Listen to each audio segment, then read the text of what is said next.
Assalamualaikum warahmatullahi wabarakatuh. Selamat siang, apa kabar semuanya? Bertemu lagi dengan saya Hilya Iza MPD, dosen pengampu mata kuliah Pendidikan Anak dalam Keluarga. Baik, pada minggu ini kita akan membahas tentang peran keluarga di dalam pendidikan anak usia dini. Peran keluarga di dalam pendidikan anak usia dini. Yang pertama yaitu sebagai pendidik pertama dan utama. Kemudian yang kedua, pemberi teladan atau sebagai role model. Kemudian yang ketiga, pembentuk karakter. Dan yang keempat, mitigasi masalah perkembangan anak. Yang pertama, orang tua sebagai pendidik pertama dan utama. Orang tua adalah guru pertama bagi anak-anaknya. Mereka memperkenalkan anak pada bahasa, norma, sopan santun, serta memberikan kasih sayang dan rasa aman kepada anak-anaknya. Kemudian yang kedua, orang tua sebagai pemberi teladan. Anak akan meniru apa saja yang dilakukan orang tua, pola komunikasi, perilaku sehari-hari, sehingga cara orang tua menyelesaikan masalah menjadi pembelajaran langsung bagi anaknya. Kemudian yang ketiga sebagai pembentuk karakter. Melalui pengasuhan, anak belajar tentang nilai seperti kejujuran, tanggung jawab, empati, dan disiplin. Kemudian yang keempat, mitigasi masalah perkembangan. Keluarga dapat mengenali dan menanggapi lebih awal berbagai masalah tumbuh kembang anak seperti keterlambatan bicara, perilaku menyimpang, kemudian permasalahan motorik ataupun permasalahan kognitif. Ada berbagai macam jenis pola asuh yang diterapkan di dalam keluarga. Yang pertama, pola asuh otoriter. Yang kedua, pola asuh permisif, dan yang ketiga, pola asuh demokratis. Dari ketiga jenis pola asuh yang seringkali diterapkan di dalam keluarga, yang pertama ada pola asuh otoriter. Pola asuh ini memiliki ciri-ciri yang pertama, orang tua bersikap kaku, tegas, dan menuntut kepatuhan mutlak terhadap anak. Kemudian yang kedua, komunikasi satu arah.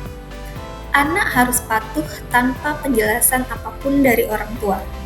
Kemudian yang ketiga, hukuman seringkali dijadikan sebagai kontrol perilaku anak. Dampak yang akan terjadi kepada anak, yang pertama, anak cenderung penakut, tidak percaya diri, dan kurang kreatif.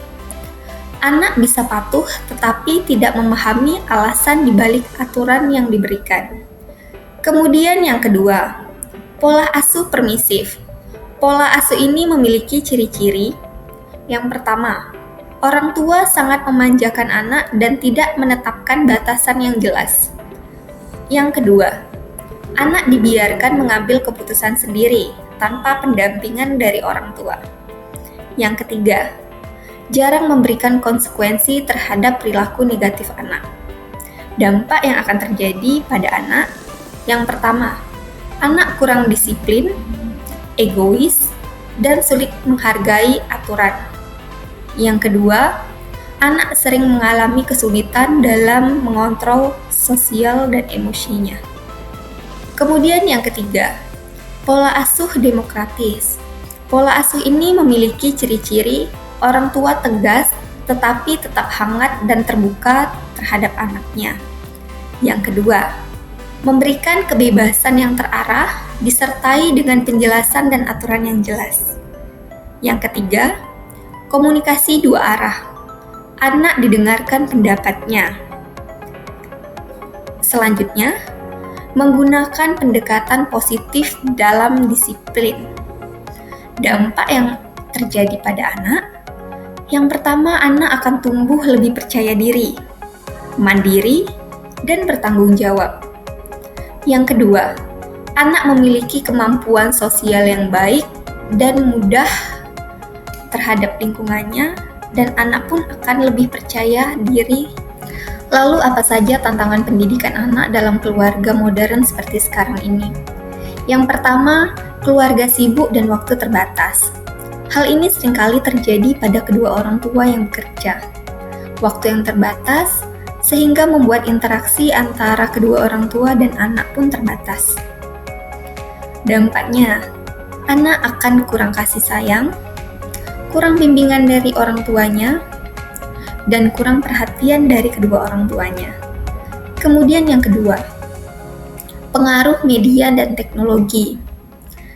Seringkali kehadiran orang tuanya tidak memberikan arti apa-apa ketika orang tuanya hanya sibuk sendiri dengan gadget dan sosial medianya. Anak akan merasa terabaikan dan merasa kurang perhatian dari kedua orang tuanya. Kemudian yang ketiga, peran ganda orang tua. Hal ini seringkali terjadi pada orang tua tunggal. Misalnya, ibu yang bekerja sekaligus ibu yang memiliki peran untuk mendidik anaknya. Kemudian yang terakhir, perbedaan pola asuh antara ayah dan ibu.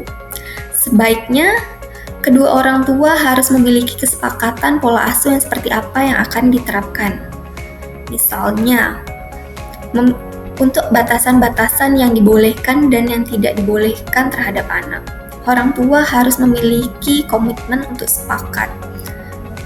Karena ketidaksesuaian pola asuh yang terjadi antara ayah dan ibu akan membuat kebingungan terhadap anak tersebut. Baik, selanjutnya saya akan menampilkan studi kasus dari video yang akan Anda lihat. Silahkan Anda amati video yang akan saya tampilkan selanjutnya.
Dari video yang telah diamati, silakan kalian diskusikan peran orang tua pada video tersebut, kemudian bagaimana dampak yang terjadi pada anak, dan bagaimana solusi yang harus diterapkan.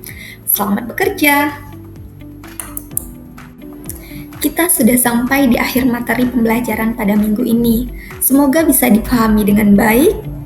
Terima kasih atas perhatiannya. Wassalamualaikum warahmatullahi wabarakatuh.